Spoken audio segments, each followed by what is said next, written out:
జయప్రదం చేయండి పవన్ కళ్యాణ్ గారి నాయకత్వం. పవన్ కళ్యాణ్ గారి నాయకత్వం. పవన్ కళ్యాణ్ గారి నాయకత్వం.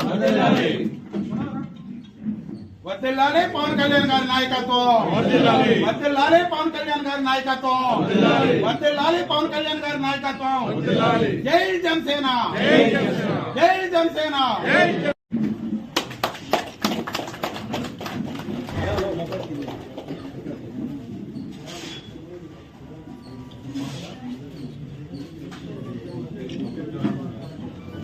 నమస్కారం. ఈరోజు మల్కాజ్గిరి నుంచి డాక్టర్ వేణుప్రసాద్ గారు పెద్ద ఎత్తున జాయిన్ కావడం జరిగింది. వాళ్ళతో పాటు కొంత క్యాడర్ రాబోయే రోజుల్లో దాదాపు 1000 మందితోటి మల్కాజ్గిరి కాన్స్టిట్యున్సీలో మీటింగ్ కూడా పెట్టడం జరుగుతుంది. అంటే ఇదంతా శుభ సూచకం. గత నెల 2 నెలల నుంచి చాలా పెద్ద ఎత్తున జిహెచ్ఎంసీ అధ్యక్షులు వారు రాజలింగం దామోదర్ రెడ్డి గారు, అదేవిధంగా పార్టీ ప్రధాన కార్యదర్శి రామ్ తల్లూరి గారు, party vice president Mahender Reddy గారు, అదేవిధంగా వివిధ జిల్లాలలో ఉన్న ఇన్ఛార్జీలు కూడా పార్టీని బలోపేతం దశలో ముందుకెళ్తున్నందుకు మంచి శుభసూచకం. అదేవిధంగా రాబోయే మున్సిపల్ ఎలక్షన్ ఏదైతే 16 ఈ డెడ్ లైన్ ఇచ్చారో అది కూడా కొంచెం రిజర్వేషన్ ప్రాసెస్ ఉంది. అది కూడా మనకు తెలిసి నాకు 2 రోజుల్లో తెలిసిపోతుంది. సో దానికి అనుకూలంగా మాకు ఎక్కడైతే బలమైన క్యాడర్ ఉందో, బలమైన వ్యక్తులు ఉన్నారో అక్కడ పోటీ చేయాలనే ఆలోచనలో భాగంగా ఈరోజు ఈ యొక్క సమావేశం ఏర్పాటు చేసుకోవడం జరిగింది.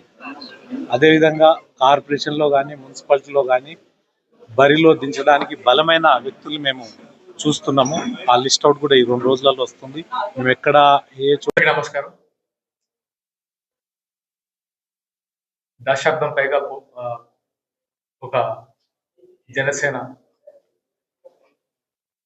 మార్పు కోసం, ఒక నిజాయితీగా సిద్ధాంతాల కోసం ఫైట్ చేసి ఈరోజు మా అధినేత శ్రీ పవన్ కళ్యాణ్ గారు ఏపీ డిప్యూటీ సీఎంగా ఉన్న విషయం అందరికి తెలిసిందే.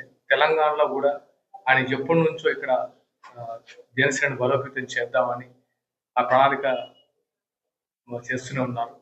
ఇది రైట్ టైం అనిపించింది మాకు. ఎందుకంటే ఎప్పుడెప్పుడు అనుకుంటున్న టైంలో municipal and corporation elections Telangana Janasena బలోపేతానికి, మరియు ఆయన ఎప్పుడు చెప్తుంటారు అధినేత పవన్ కళ్యాణ్ గారు, కొత్త రక్తం రావాలి అంటే ఇప్పుడున్న రాజకీయాలకు ధీటుగా, అంటే ఇప్పుడున్న రాజకీయాల్లో మార్పు అండ్ ఒక నిజాయితీ, పారదర్శకత, ట్రాన్స్పరెన్సీ, ఒక నిబద్ధత ఉండే నాయకులు కావాలని ఎప్పటి నుంచో ఆయన ఫైట్ అది.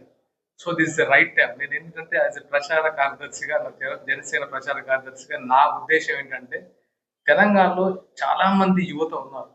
చాలా మంది యువతకి ఇది ఒక మంచి అవకాశంగా నేను చెప్పబోతున్నాను. ఎందుకంటే ఇంతకుముందు రాజకీయాలు వేరు, ఇప్పుడు జనసేన వచ్చిన తర్వాత రాజకీయాలు వేరని నేను ఘంటాపదంగా చెప్తున్నాను. ఎందుకంటే అది చూస్తున్నాం. ఏదైతే ఆంధ్రాలో డిప్యూటీ సీఎం పవన్ కళ్యాణ్ గారు చేస్తున్న ప్రక్షాళన కానీ అదంతా చూస్తున్నాము. చాలా మంది యువకుల్ని, అంటే సామాన్యుని నాయకులు చేసిన ఘనత పవన్ కళ్యాణ్ గారి ఆల్రెడీ ప్రూవ్డ్. అలాగే సేమ్ హియర్ తెలంగాణలో కూడా అలాంటి వాళ్ళని ఎన్నుకొని, ఎవరైతే నిబద్ధతో, జనసేన అంటేనే నిబద్ధత, నిజాయితీ, ట్రాన్స్పరెన్సీ, ఒక అకౌంటబిలిటీ ఉన్న పార్టీ. అన్ని పార్టీలా కాదు, అది అందరికీ తెలిసిన విషయం, దాన్ని కొత్తగా చెప్పాల్సిన అవసరం లేదు. బట్ ఎవరైతే ఉత్సాహంగా ఉంటున్నారో, ఎవరైతే ఇలాంటి జనసేన భావజాలాన్ని నమ్ముతున్నారో అలాంటి వాళ్ళు బహిరంగంగా వచ్చి మమ్మల్ని కలవచ్చు. అండ్ రాష్ట్ర పెద్దలు ఎప్పుడు మీకు అండగా ఉంటారు. ఎందుకంటే ఎప్పటి నుంచో ఈ రాష్ట్రంలో, అంటే ఆల్రెడీ తెలంగాణ ఫామ్ అయిన తర్వాత 10 సంవత్సరాలు బీఆర్ఎస్ పార్టీ ఉంది, 2.5 సంవత్సరాలుగా కాంగ్రెస్ పార్టీ ఉంది.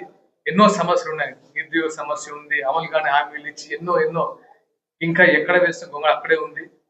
ఇలాంటి టైంలో యువతకు కానీ, సమాజం కానీ ఏదో ఒక మార్పు కావాలి. అలాంటి టైంలో ఎలక్షన్స్ వచ్చాయి. డెఫినెట్ గా చాలా మంది పోటీ చేయడానికి, ఇంతకుముందు నేను గమనిస్తున్నాను, పాలిటిక్స్ అంటే యువత కొంచెం దూరంగా ఉండేవాళ్ళు. ఇప్పుడు వాళ్ళు బహిరంగ వచ్చి పోటీ నిర్ణయించుకుంటున్నారు. చదువుకున్న వాళ్ళు వస్తున్నారు రాజకీయాల్లోకి. అలాంటి వాళ్ళకి జనసేన అనేది ఒక గుడ్ ప్లాట్ఫామ్ అని నేను తెలియజేస్తున్నాను. అండ్ ప్రణాళిక ప్రకారం ఇన్ఛార్జ్ శంకర్ గౌడ్ గారు కానివ్వండి, వైస్ ప్రెసిడెంట్ మహేందర్ రెడ్డి గారు కానివ్వండి, ప్రధాన కార్యదర్శి రామ్ తల్లూరి గారు కానివ్వండి, అండ్ ముఖ్య నేతలు అందరూ దీన్ని కొంచెం ప్రెస్టీజియస్ గా తీసుకున్నాం. పొత్తులు ఉంటాయా లేవా అనేది అది హైకమాండ్ నిర్ణయిస్తుంది, పెద్దలు నిర్ణయిస్తారు. కానీ జనసేన బలోపేతానికి ఒక ప్లాట్ఫామ్ గా మేము పరిగణిస్తూ ఎన్ని సీట్లు వస్తాయా ఏమొస్తుందో మాకు తెలియదు.